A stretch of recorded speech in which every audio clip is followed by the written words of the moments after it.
complicado el paso hoy por varios eventos que hay al mismo tiempo, pero gracias por el esfuerzo y por estar acá. El día de hoy es un seguimiento, lo hicimos venir hoy, señor ministro, porque la gente del store está acá. Entonces, venir del store para acá es complicado, entonces aprovechando que ellos estaban, era la idea poder abordar el tema y sobre todo, señor ministro, para de una vez aclarar cosas y que esto no se vuelva después ningún inconveniente para usted y su administración, que hay confianza de que quiera hacer las cosas diferentes, digamos, en este sentido.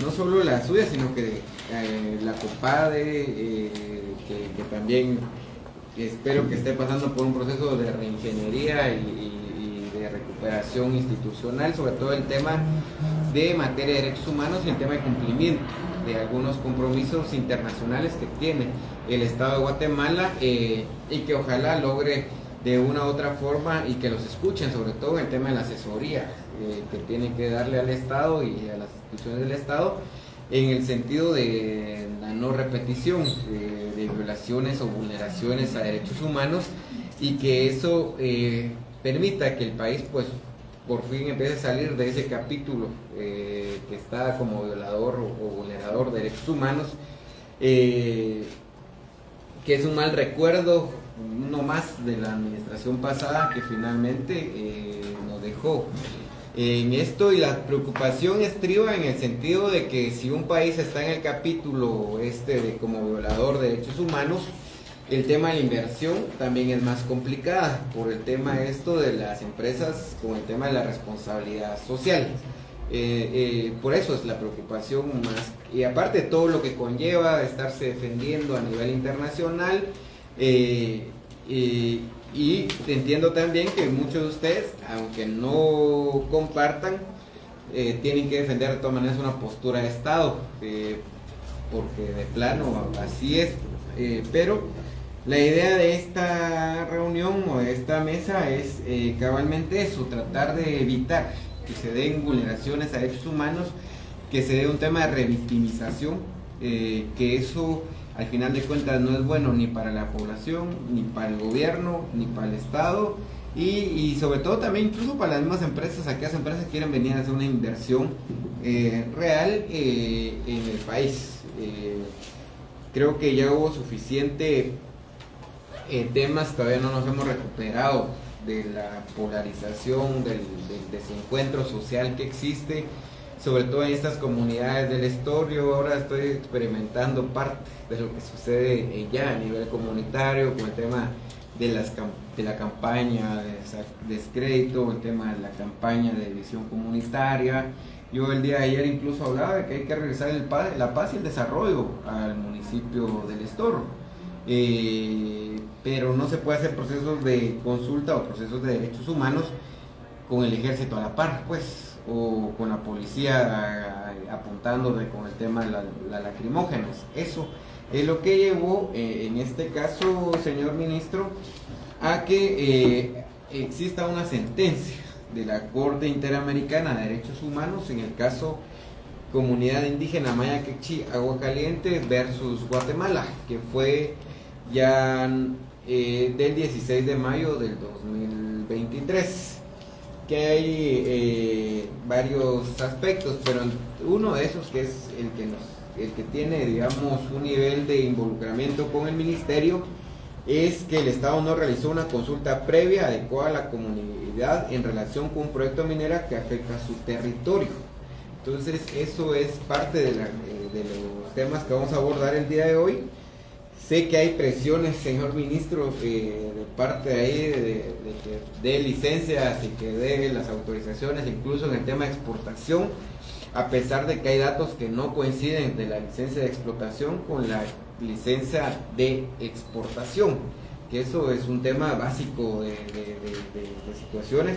Incluso yo lo decía ayer con el director de minería y los compañeros me confirmaban, hubieron rumores que incluso el ministerio les iba a dar licencias el 25 y 26 de abril y que por eso es que había que prepararse ya, porque ya la empresa empieza otra vez este tipo de situaciones, y creo que hay algunos rumores que provienen incluso desde aquí mismo del Congreso, que eso es lo más preocupante. Creo que el tema de alguna gente debería de tomar este tema en particular con mucha seriedad. Es un tema de país, ahí es un tema que hay involucrados un montón de actores, algunos incluso sancionados internacionalmente con la ley Magnitsky, unos, otros con la lista Engel, por el tema de la vulneración al proceso de consulta, algo que se lo hicimos ver en su momento al anterior exministro Óscar Pérez, que el tema del proceso de consulta es un proceso más complejo de lo que parece, es un tema de decisión, es un tema de consentimiento. Alguien me pone un ejemplo que no lo voy a poner yo hoy, pero es eso cabalmente, tema de consentimiento, si no, no es consulta, y donde no priva la buena fe tampoco es consulta, como sucedió en este caso, que para hacer el proceso de consulta había que declarar 2 estados de sitio, no es consulta. Que había que declarar estado de sitio incluso en el Estor y en varios municipios más de Alta Verapaz, de incluso Petén, porque también hay que recordar que agarró San Luis en su momento, varios municipios de Izabal y algunos municipios de Zacapa, como Río Hondo, porque también habían habido reuniones previas de este proceso ahí en Río Hondo. Le quise hacer esta síntesis muy escueta, señor ministro, creo que su equipo lo debe tener documentado de una forma mejor, para que usted entienda la complejidad del tema, que básicamente es una posición del ministerio en 2 momentos. Uno, con todos los vicios que puede llegar a encontrar en el proceso de consulta, con esta resolución de la Corte Interamericana de Derechos Humanos, ¿va a repetir el proceso de consulta o no? ¿O va a validar lo que fue hecho? Y que en todo caso eso sería incumplimiento de esta sentencia que ya emanó de la Corte Interamericana. Eso es una. Y la otra es que si va a dar licencias, ¿de qué forma la va a dar? Sobre todo en el sentido de que la misma Corte de Constitucionalidad ya marcó que no se puede dar ninguna licencia más si no ha agotado el proceso de consulta previa, libre e informada en este país. Eso también son varios aspectos que están ahí, señor ministro, y por eso la importancia de que usted estuviera, porque es una posición institucional, no es un tema que el ministro Ventura tenga que resolver por sí solo, porque no es una decisión personal, es un tema institucional al final de cuentas, y que ahora, a partir de esta resolución de la Corte Interamericana de Derechos Humanos, se vuelve un tema de Estado, porque es el Estado de Guatemala quien debe responder por el incumplimiento o no de esta sentencia de la Corte Interamericana de Derechos Humanos, y que ahí ahora el director de minería lo va a tener que tomar en cuenta ahora al momento de otorgar o no licencias, incluso de estas credenciales de exportación, porque está esta parte que al final de cuentas podría ir dimensionándose y subiendo de tono si no se tiene una función de Estado. Por eso es que también fue citada y convocada hoy la COPADE para que le dé a usted el acompañamiento, una visión de Estado de cómo hay que manejar este tema de la sentencia, cómo no volver a repetir violaciones de derechos humanos. Entonces, dicho esto, entraríamos ya con la COPADE. ¿Usted es su directora ejecutiva? Es que como acá rato me cambian ahí los cargos, entonces a veces ya me pierdo. Su directora, ¿desde cuándo ya fue notificada esta sentencia de la Corte Interamericana en este caso? Si ya hubo algún registro de comunicación. Entiendo que como es del año pasado, que ustedes tomaron hasta finales de enero o febrero la dirección ejecutiva, ¿cuándo ya si hay registro de cuándo fue notificada y si ya hubo un acercamiento con el Ministerio de Energía y Minas relacionado con esto, dado que es un proceso que hay que de una u otra forma implementarlo o cumplir? Señora subdirectora. Hola, muchas gracias, diputado, por el espacio. Al respecto, me refiero con que el 15 de diciembre del 2023 fuimos notificados en la COPADE de estas medidas cautelares. Hace 2 semanas que el director de Derechos Humanos, David Dávila, se presentó al STOR para realizar comunicación con autoridades, con alcaldes, con el alcalde y con las autoridades representantes de las comunidades. Es una comunidad que está dividida en dos grupos, uno le dicen el M1 y la otra es Aguascalientes.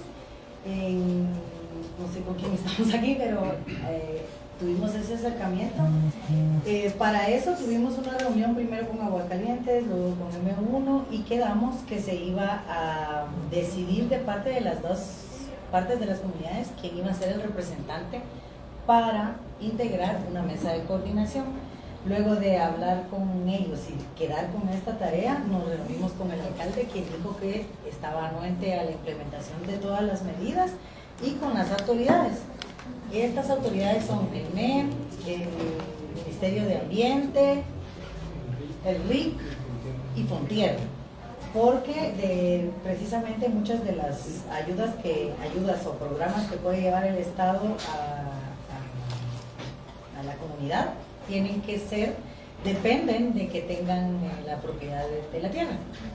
Entonces, en este sentido, ahorita le quedamos.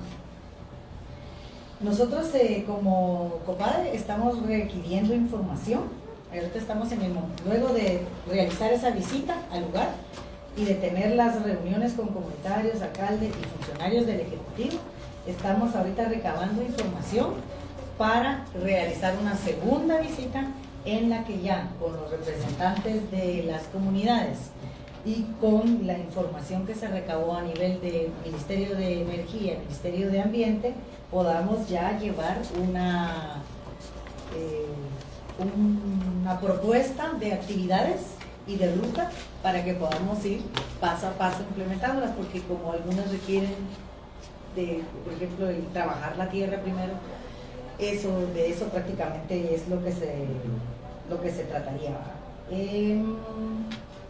Entonces, según las actividades que quedamos para investigar a nivel del Ministerio de Energía y del MAR, era cómo podíamos darle cada uno de nosotros cumplimiento, en este caso a la consulta y a estas cosas que no dependen de la tierra, ¿verdad? Entonces, en este sentido tuvimos una comunicación con el MEM para que nos pudieran organizar. Hablamos también con la licenciada, el licenciado Otto fue quien realizó la visita con el director, estuvo ahí 3 días en ambas comunidades, y estamos ahorita a la espera de que el MEM nos diga cómo podemos organizarnos y realizar esta hoja de ruta. Pero ahorita vamos con la visita, estamos con el análisis y requerimiento de la información que nos va a orientar el camino a seguir, y luego nos diríamos a una segunda visita. Según el análisis que ustedes han hecho de los alcances de esta sentencia, ¿qué implicaciones tendría hoy por hoy, digamos, en este tema que es propiamente el tema de la consulta, el tema de la sentencia? Pues mire, lo que pasa es que hay que organizar, digamos, en el caso de las comunidades que puedan ponerse de acuerdo en la consulta, y prácticamente sería de que por medio de la mesa que tenemos de trabajo podamos darles información sobre en qué fechas se pueden realizar. COPADE está en toda la disponibilidad de acompañar y hacer su parte, y por lo tanto estamos a la espera de que nos podamos, también entendemos que todas estas cosas tienen procesos burocráticos, sí. Hay que ir haciendo actividades. Y aparte que no tenemos una ley de consulta, digamos, tenemos el reglamento, que es lo que falta. Tenemos la ley, pero el reglamento. Algunas pautas o pasos que coloca la Corte, pero el tema es que ahora qué sentencia vamos a tomar en cuenta para este proceso de consulta. Ese es el otro tema, digamos, qué sentencia vamos a tomar para poder aplicar este proceso de consulta, dado que la de San Rafael es muy distinta a la de CGN y es muy distinta a la de OSHEC, por ejemplo. Cada una tenía como sus propias particularidades, pero por eso decía, el tema de la repetición o no del proceso de consulta basada en la misma sentencia podría ser, no estoy diciendo que ese es, podría ser el tema de una salida técnica, digámoslo de alguna forma, en el sentido de que la violación en teoría se reafirmó con ese proceso de consulta realizado en su momento. Eso creo yo que es como la cuestión que quisiéramos tener claridad de cómo se empieza a abordar el tema de consulta propiamente, digamos, el tema del resto de los beneficios. Veámoslo en otro momento, que los voy a citar por algunas medidas cautelares también que van en esa misma línea, pero en el proceso de consulta propiamente, en el sentido de no volver a caer en un proceso de revictimización, hoy por hoy digamos que debería de ser, por ejemplo, los compañeros me dicen, mire, todo debería ser en quechí, principiando, o sea, todo, ¿qué implica eso? Desde ahorita debería ser en quechí, digamos, en este caso, pero lamentablemente su servidor no es quechí, pero digamos, incluso estos acercamientos a las reuniones, todas estas idas de la gente, y que no sé si baste con un intérprete, o debería ser alguien como tal. Nosotros nos hicimos acompañar de intérpretes de OCNUR, que tiene dos, y entonces dos de ellos nos acompañaron. En realidad es un valladar, pero que estamos logrando apaciguar con consultores, traductores de OCNUR, y ellos nos van a acompañar en todo el proceso. En este sentido, sí, nosotros podemos brindar la asesoría en cuanto a la pertinencia del contenido, a esta parte de la consulta previa, ¿verdad? Que es que, por ejemplo, en este caso quizás no va a suceder porque ya previamente no fueron consultados. Hay algo ahí que tendrán que atender a nivel del ministerio en cómo resolver ese fallo, ¿verdad? Me imagino. Pero prácticamente se trata de que nuestro acompañamiento sería en el grado de darle pertinencia y perspectiva de derechos humanos, y en el caso de la cuestión, por ejemplo, al entrar de fondo es lo vinculante, ¿va? Lo vinculante es lo de fondo, ¿va? Realmente no se tiene un reglamento, no se ha aprobado, durante años hemos escuchado que está esa propuesta de reglamento, pero siempre se queda en donde sea que se quede por la cuestión de ser o no vinculante, ¿va? Ahí es pertinente evaluar también incluso a nivel de los permisos, la empresa, porque es un actor que participa y prácticamente esto es parte de la conflictividad que azota en todo el país, ¿no? Entonces, de nuestra parte, sí estamos en la posibilidad de brindar toda la asesoría posible al ministro y al ministerio para que lleve toda esta pertinencia cultural, pertinencia lingüística, incluso pertinencia de género y perspectiva de género, porque también las mujeres deben ser tomadas en cuenta desde su ámbito único y específico de ser mujeres, ¿verdad? Entonces aquí nosotros sí vamos con la línea de marcar una perspectiva de derechos humanos y estamos en toda la vía de brindar ese acompañamiento en cuanto el ministerio nos pueda decir, digamos, vamos allá, hay que hacer un estudio socioeconómico, ¿verdad? Para darle una línea base real a la población, porque si en algún momento se realizó una consulta que no se considera pertinente es porque precisamente no se tomó en cuenta las condiciones específicas de la comunidad. Y sabemos que hay un dilema entre quién debería de hacer ese estudio social, si el Ministerio de Ambiente o que si el Ministerio ahí es en donde tenemos que ya en conjunto podemos definir quién será el que se va a hacer cargo de implementar esta base del estudio de línea basal, ¿va? Porque prácticamente hay que hacerlo desde el principio. Y es bien importante, congresista, determinar primero quién no lo debería de hacer, que te da una forma de poder hacer esta pregunta. Y es quien no debería de hacerlo, es el MEM, porque nos convertimos en juez y parte, porque al final somos quienes terminamos firmando la licencia como tal. Únicamente, perdone la interrupción. No, es que eso es parte, digamos, de la pauta o los criterios que ha hecho falta para poder implementar realmente un procedimiento de consulta en este caso. Pero hay dos elementos que creo que son importantes. Uno es el tema de la vinculancia, que eso es esencial, y el otro tema que es el consentimiento, porque ya no solo se habla del tema de consulta propiamente, sino que con todo lo que se ha venido discutiendo, se ha escrito y reescrito de estos temas, se ha avanzado hacia el tema del consentimiento, que es la otra parte que queda fuera, digamos, del tema de la discusión. Incluso en algunos momentos, que algunas propuestas que han habido, con lo que decía el licenciado Álvaro, han habido propuestas incluso que sea el TCE quien lo haga, digamos, en algún momento, pero el TCE lo va a hacer a su forma normal, una boleta, vote sí, no, y ahí se pierde, digamos, la esencia. Otros decían la PDH, pero la PDH puede ser observador, pero no sé si pueda dirigir en su mandato. Hay que reformar la misma ley del procurador para poder realizarlo, o un ministerio como en su momento lo quiso hacer el Ministerio de Trabajo, que era como el que podía ser la parte, o algún nivel de secretaría. Digamos, yo fui partícipe en algún momento de las discusiones de los dictámenes de estas iniciativas, y en algún momento cuando todavía estaba la COPRED, se decía podría ser la COPRED porque es la Comisión Presidencial del Ejecutivo en materia de derechos humanos, y en este caso es un tema de derechos humanos, no es un tema digamos de índole administrativo, penal o constitucional, es un tema de índole de materia de derechos humanos. Entonces en algún momento incluso salió esa propuesta por lo que decía el licenciado Morales, no se puede ser juez y parte. Incluso yo creería que en este caso habría que ir analizando y discutiendo una parte de esto. Creo que la COPA debería ser institucionalizada,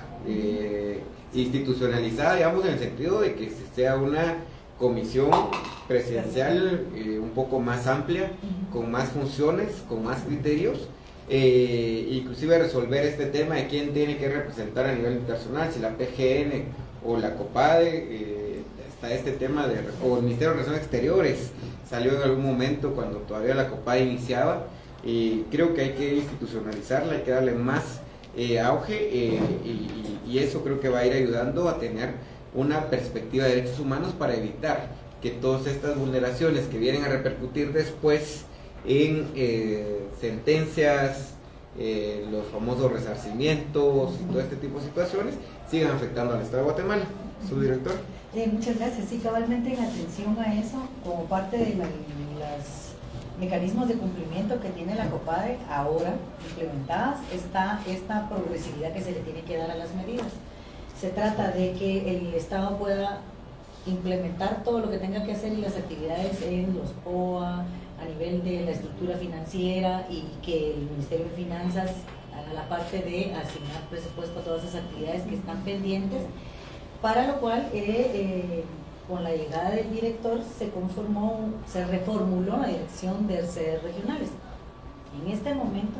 Sí, porque antes servía para turistear. Sí, ahorita andamos en teoría, cada una de las sedes regionales no tiene la potestad de pedir informes circunstanciados, sino de coordinar, literalmente llamar a las instituciones, pedir información, pero a la vez que se muevan las instituciones para resolver, porque siempre se daba que se coordinaban, se recababan los papeles y ahí está la respuesta, ya se recabó de las instituciones. Ahora lo que estamos haciendo es obligando a las instituciones a participar en la mesa con actividades y capacidad de decisión. Pero a lo que vengo yo con esta intervención es a comunicarle que parte de lo que se está reorganizando en la DICER es esta parte notarial y esta parte que le va a dar cumplimiento, que va a estar integrada por trabajadores sociales que puedan ir a hacer todos estos estudios y que puedan decir a partir de qué puede empezar el Estado, porque aunque hay digamos organizaciones y digamos comunidades que reciben medidas humanitarias, las reciben desde hace 7 años. Entonces, de nuestra parte creemos que eso no puede seguir sucediendo así, porque las comunidades tienen que tener un momento de desarrollo. Las atendemos humanitariamente, pero el otro año debemos de atenderlas en el desarrollo de que ellos puedan generarse su bienestar económico, que es a eso es. Pero lastimosamente la institucionalidad prácticamente había sido debilitada para quitar todas esas vías, todos esos accesos a las comunidades para tener esa coordinación, y prácticamente es lo que estamos haciendo nosotros. Así es que en materia de la propuesta, cuando nos toque hablar sobre este estudio socioeconómico que se tenga que hacer, nosotros nos podemos encargar, no sé si de hacer el estudio, pero sí de coordinar quién lo realiza, para que el MEM, por supuesto, no tenga esa disonancia. Pues sí, y es que hay medidas cautelares, que no es el tema de hoy, porque hoy te voy a la palabra al señor ministro, sé que tienen que ir a ver algunas cosas. Es que hay medidas cautelares demasiado viejas, en el sentido de que no se han resuelto. Las del Pueblo Chico, que esas van a ser eternas, pareciera ser, no. y que nunca se terminan de resolver. Para resolver, ¿qué? 200 familias creo que es lo que va resuelto hasta el día de hoy, 250 si no mal estoy. Pasaron, ¿qué? 7 años alrededor para poder solventarla de esas primeras 150, 200. Y estamos hablando alrededor de 600, 700. Falta más de la mitad en resolver. Si vamos a ese ritmo, va a pasar 20 años más para poder resolver. Esa es parte. Y ahorita que, aprovechando ahí para que usted lo tenga en cuenta nada más, porque viene del mismo actor, entendí que había agresiones antier, creo yo que fue, de Chavil Upsaj. No sé si Chavil tiene fincas en Telemán ahora, pero que había un tema de agresiones y confrontación en la parte de Telemán por trabajadores del Chavil Upsaj.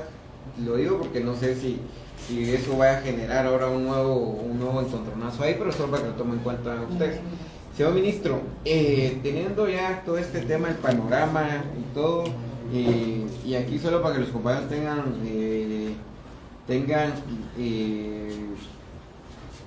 certeza, el Ministerio de Energía y Minas no ha otorgado ninguna licencia ni credencial de exportación. El informe que los señores del ministerio han entregado de dos derechos que estaban ahí, de dos solicitudes que habían de credenciales que habían solicitado. Entonces, para que ustedes tengan certeza de que no hay todavía credenciales en ese sentido. Señor ministro, ustedes han hecho un análisis relacionado con este proceso de consulta en este proyecto en específico, y cuál es la postura que tiene el Ministerio de Energía y Minas o cómo le va a entrar. Sí, gracias por la oportunidad, estimados diputados, y gracias a su directora de COPADE por la información. Agradecemos la colaboración que ellos están ofreciendo. Sin duda serán fundamentales para poder rediseñar y reprogramar este proceso de consulta.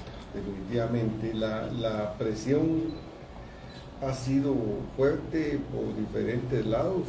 Incluso pues, tuvimos la visita del alcalde del Estado abogando, pienso yo, por la situación de desempleo y las condiciones poco favorables para la agricultura en el lugar, y que pues, nos pedían que aceleráramos el tema de las credenciales de exportación. Obviamente pues su petición era más que razonable, estuvo acompañado de una señora diputada. Nosotros tenemos que ver todo el panorama completo, y también el tema de las críticas a la consulta anterior, y sobre todo teniendo la resolución de la Corte que pues es un mandato para hacer la consulta en el lote 9.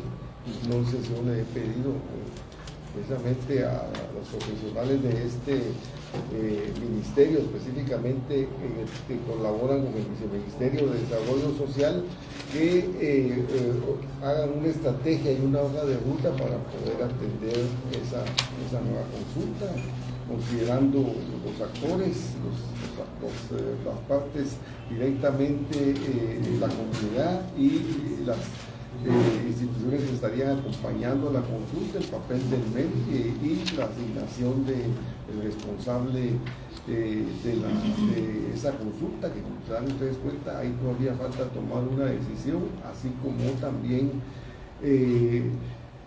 el procedimiento para hacer la consulta, de manera que estemos seguros de que se cumplan con todos los pasos, que se cumpla con una información previa a toda la población, que los estudios socioambientales sean bien explicados, que se atiendan todas las dudas, de tal manera de poder tener un proceso de consulta, ojalá que fuese modelo para poder utilizarlo también en otras partes donde tenemos esa situación de necesidad de hacer una consulta o de hacer una anterior que estuvo mal hecha.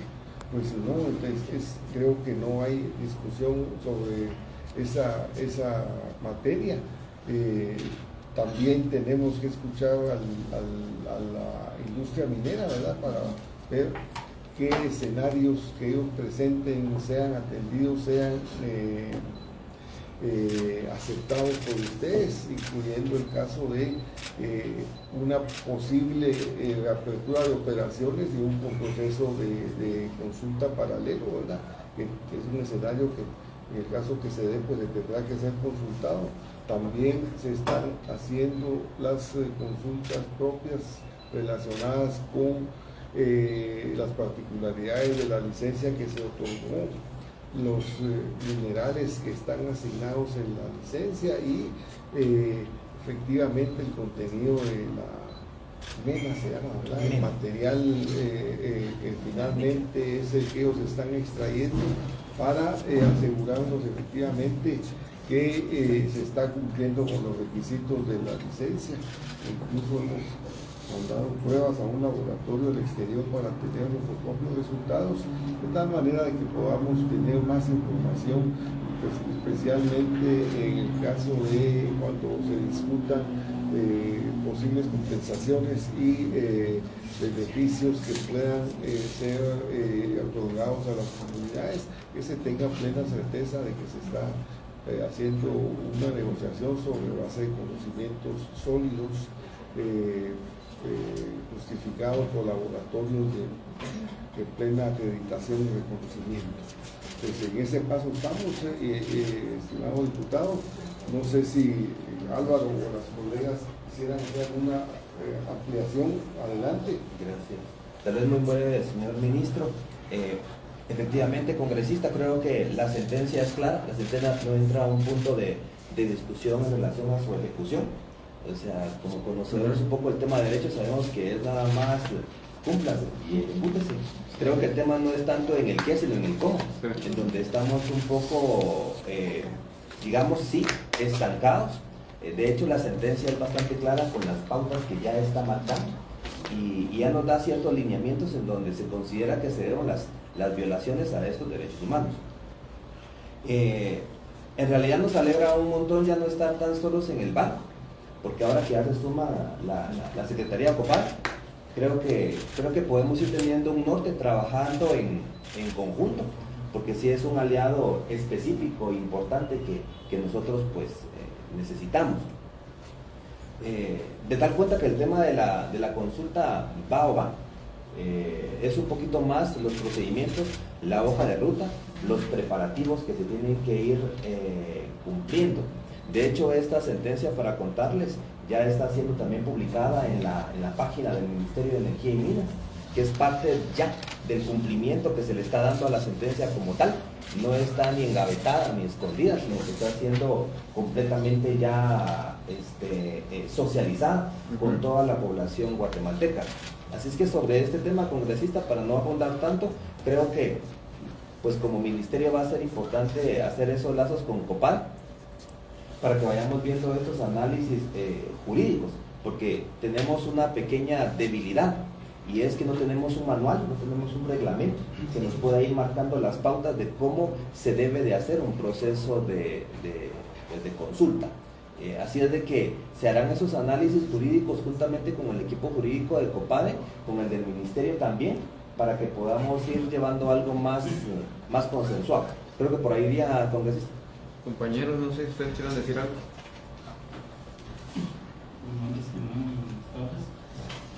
Un gusto estar en este espacio. Bueno, hemos venido fiscalizando, ¿verdad?, el trabajo, pero antes que nada me gustaría que nos comparte el informe que se pidió. Quizás a través de ese informe nosotros hacemos un análisis, como no me gustaría de pedir antes de, pero no hubo tiempo, ¿no? Entonces, pero sí, nosotros como autoridades ancestrales que estamos atrás de todo eso, necesitamos que nos comparte el informe para que sí nosotros hacemos el análisis de cómo va encaminando ese trabajo que está realizando el NEM, ¿no? Para tener claridad qué va, qué no va.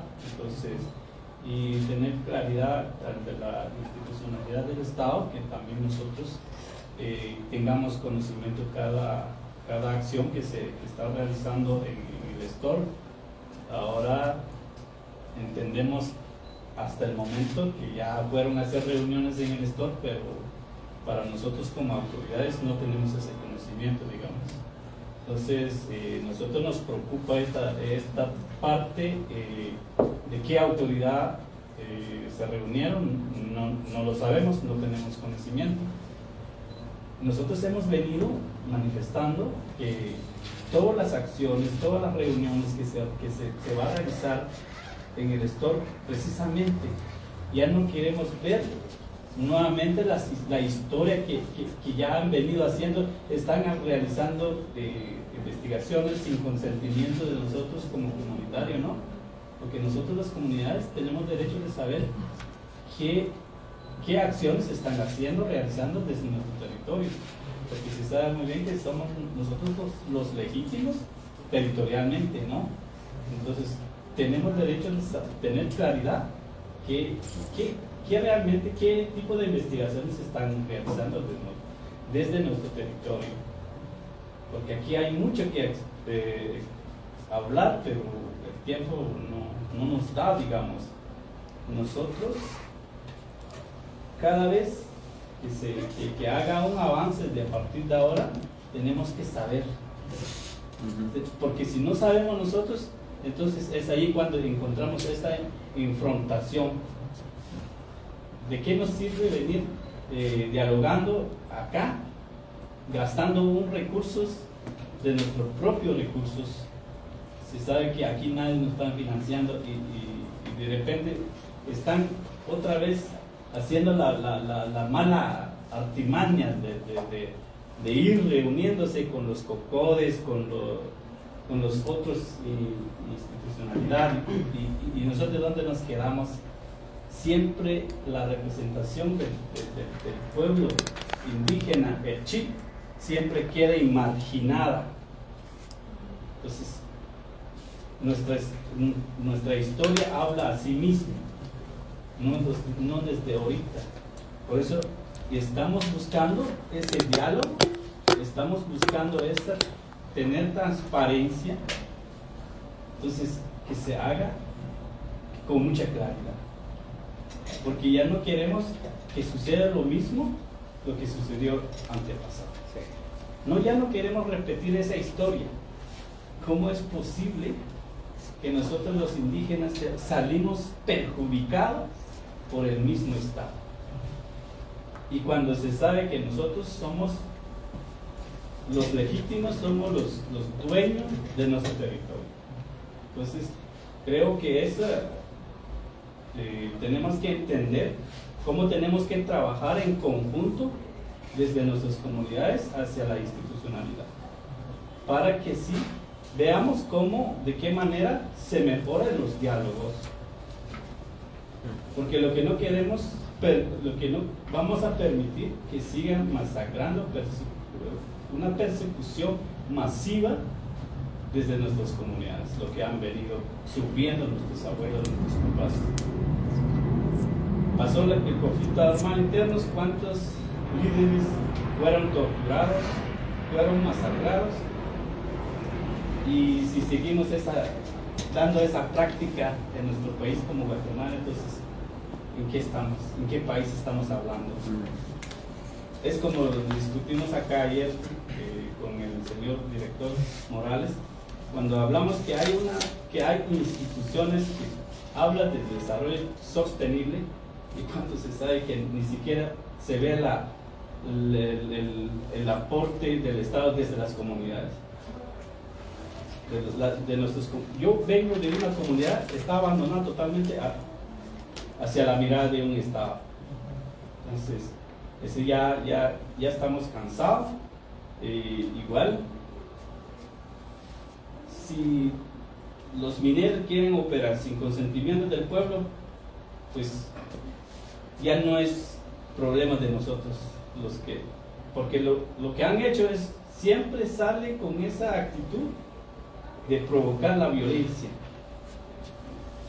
siempre sale con esa estrategia de provocar la conflictividad hacia los territorios, pero es más cuando los que sufren las mujeres. ¿Cuántos fuentes de ríos ya se ha secado durante el perímetro de la operación minera? ¿Y quiénes están ahorita sufriendo? Las mujeres. Tienen que ir ver dónde tienen que ir a traer agua. Entonces, para nosotros los pueblos es una gran preocupación. Entonces, exigimos como pueblo que haya un respeto y que se haga una investigación muy profunda y que tenga mucha claridad. Porque allá han hecho mucho daño a nuestro territorio. Muy bien. Bueno, señor ministro. ¿Sí? Solo si en algún momento pudiéramos tener el intercambio con los... ¿Sí? ¿Al finalizar? Ajá.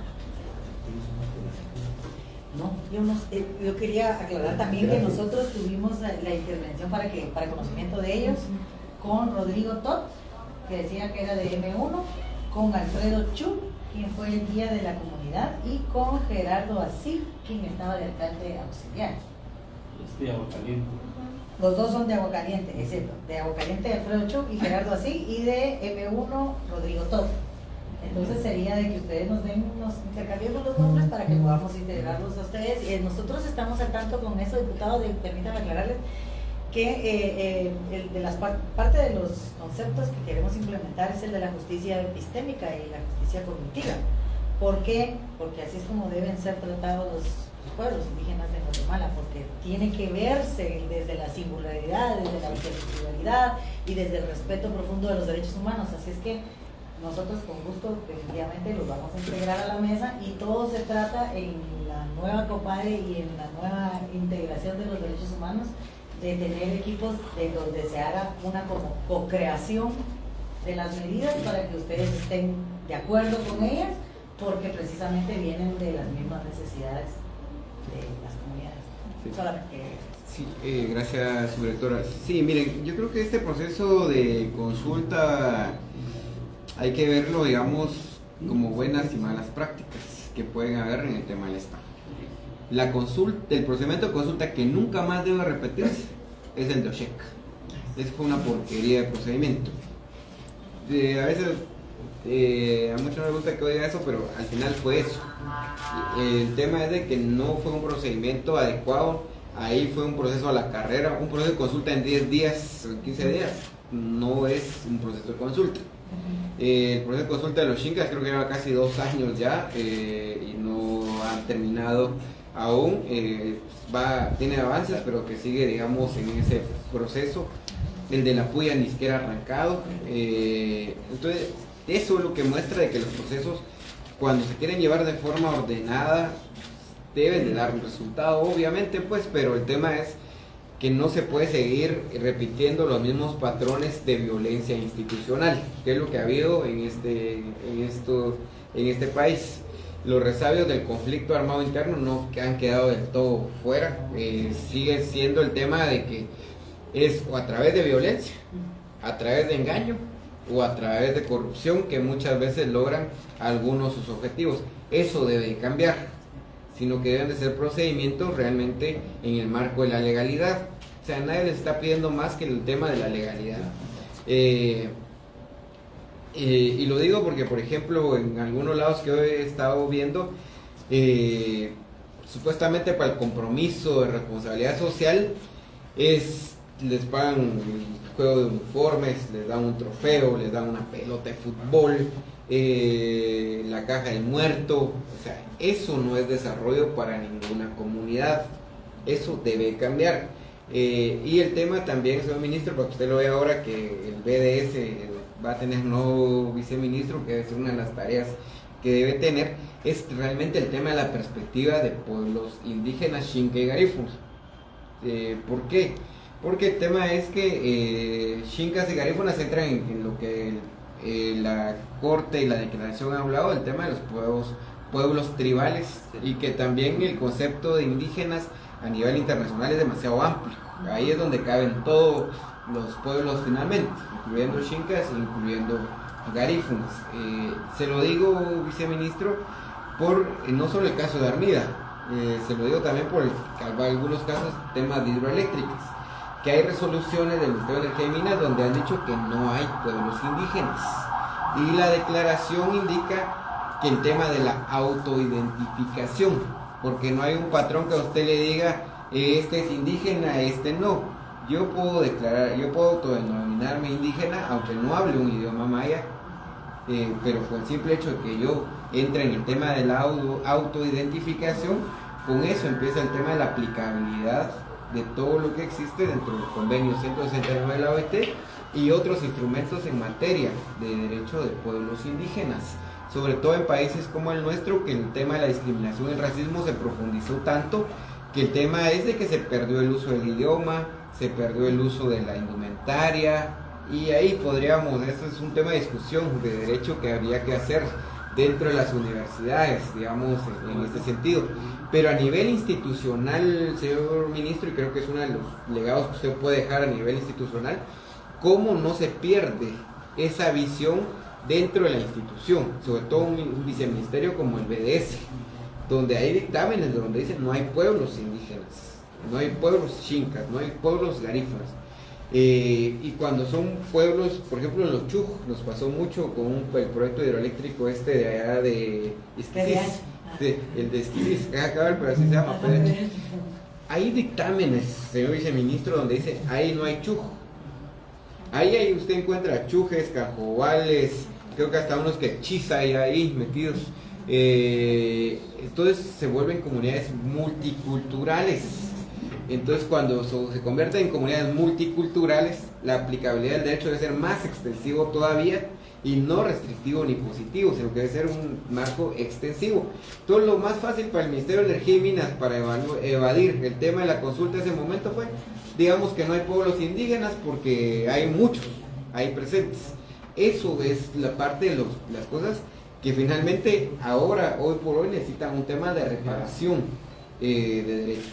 Entonces, señor ministro, para ir cerrando este tema, porque sé que no tiene la respuesta ahora, pero sí era importante, uno, que usted escuchara a las comunidades, dos, que usted escuchara de parte de COPADE, que ahora ya hay una sentencia internacional en este sentido, y tres, para que no lo tomen a usted también en el marco de la buena fe que usted tiene como ministro y como funcionario, en el sentido de que no lo sorprendan y no lo presionen para que usted otorgue licencias que en algún momento se pueden convertir en ilegales o se pueden convertir en vulneradoras de derechos humanos, y que eso al final las repercusiones vienen para usted, pero también para el Estado y también para el gobierno.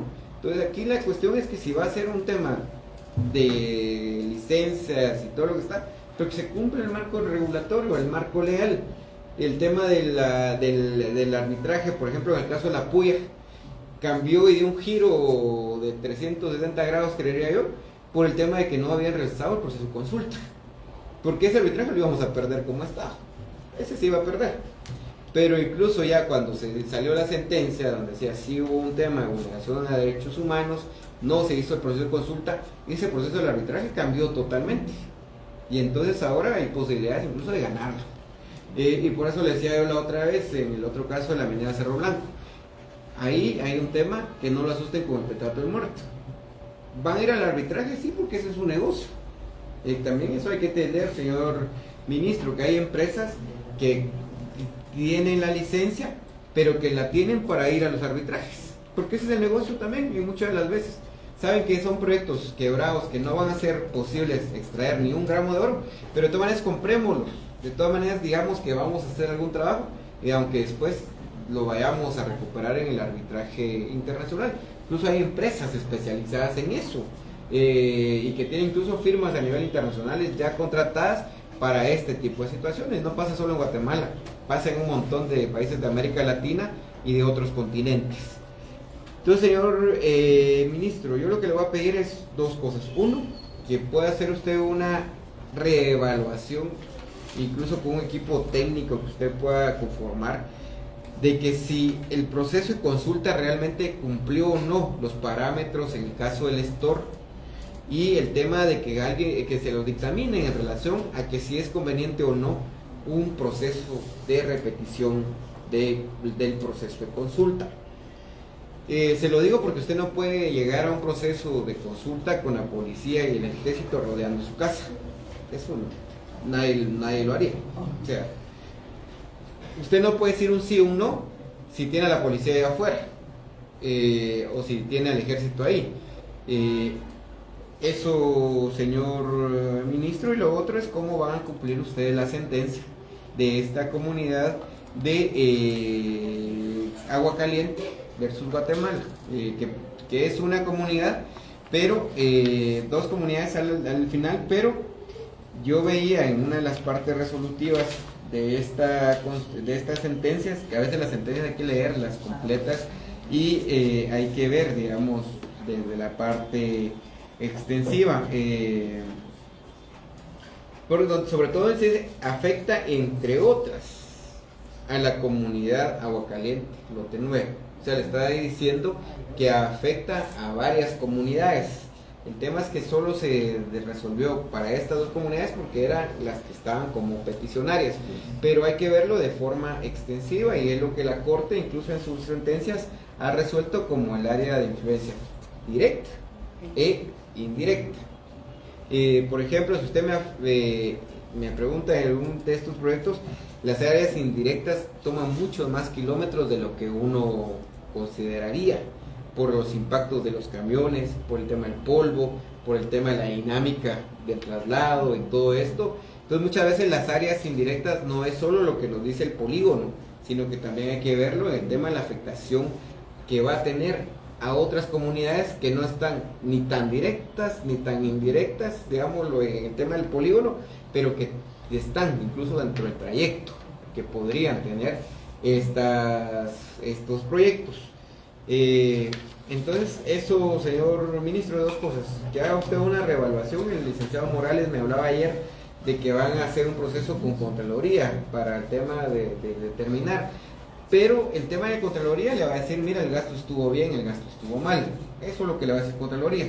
Aquí estamos hablando de un marco de derechos humanos, cómo se ve el tema de la vinculación o no, el cumplimiento, mejor dicho, de los derechos humanos o no, de las comunidades en este caso. Se lo pido, creo que tienen un buen asesor que es Copade, ahora sí es buen asesor, antes tenía muchas dudas, pero ahora creo que sí puede ser un buen asesor para que les determine este tema de colaborar, digamos, en este tema, para que después no se vuelva a repetir la violación y volvamos a ir otra vez a nivel internacional y después volver a tener un cumplimiento de esto.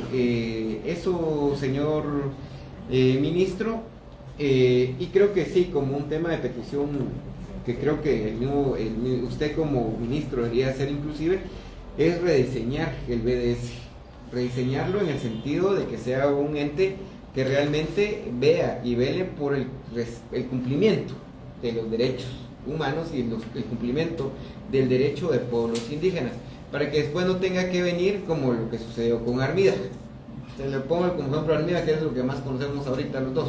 Es el tema de que su viceministerio de Desarrollo Sostenible le resuelve a usted, no hay pueblos indígenas. Y al rato viene que incluso la misma municipalidad a usted ya le había mandado una carta donde le dice que sí hay pueblos xincas, y incluso que hay una sentencia de la Corte de Constitucionalidad donde le reconoce la presencia de pueblos xincas. Entonces usted necesita un equipo que realmente le haga ver y que vea más allá del escritorio, y no porque parece ser que a veces yo siento y me imagino es que viene alguien y dice, vamos a ver dónde está en Jutiapa, no hay indígenas, entonces no es tan así la cosa. Es un tema de ir incluso a hacer trabajo de campo, ir a ver, pedir opiniones con otros entes, y por eso le ponía incluso el ejemplo de esto de Isquisis, que incluso el nombre de la comunidad es Inchujo, pero ahí hay resolución del BDS donde decía no hay pueblos indígenas, sino que más hay son poblaciones indígenas. Entonces eso, señor ministro, se lo pido para el día viernes, no sino que la próxima semana, para que usted pueda empezar a ver esta parte del cumplimiento o no del proceso de consulta, que tiene que agarrar todo el proceso de consulta para ver si va a haber una posición de repetir o de confirmar ese proceso de consulta que ya se realizó, pero eso lo debe de sustentar bien, digamos, en el sentido de que no se le vuelva a usted después un tema reiterativo, y de ahí el otro de cómo van a implementar esta sentencia de la Corte Interamericana, que yo creo que a la COPADE yo siempre lo que le he pedido son planes de implementación, no solo de esta, sino que las medidas cautelares también, para que de una u otra forma se sepa qué instituciones y en qué grado deben de darle cumplimiento y cuánta inversión necesita usted para poderle dar cumplimiento a cada uno de los compromisos que se necesita realizar. Eso, señor ministro, no sé si quiere agregar algo. No, está muy claro. En buena parte estábamos discutiendo en esa línea con el equipo del BDS. Ahora sumamos a COPADE, pediremos una reunión técnica en estos días para que vean la estrategia que estamos discutiendo y en base a eso mejor tener una estrategia común que la podamos presentar y seguir. Entonces vamos sobre esa línea, diputado. Perfecto. Bueno, señor ministro, ¿quién no cree que regresar a las tareas? Nosotros tenemos que ir a resolver un tema que ustedes nos vinieron a dejar ayer. Sí, para que sean positivos. Sí. Entonces, vamos ahí en esta línea y con los compromisos ya establecidos. Gracias, señor ministro, gracias a su directora, gracias a Procuradores Humanos y compañeros de las comunidades.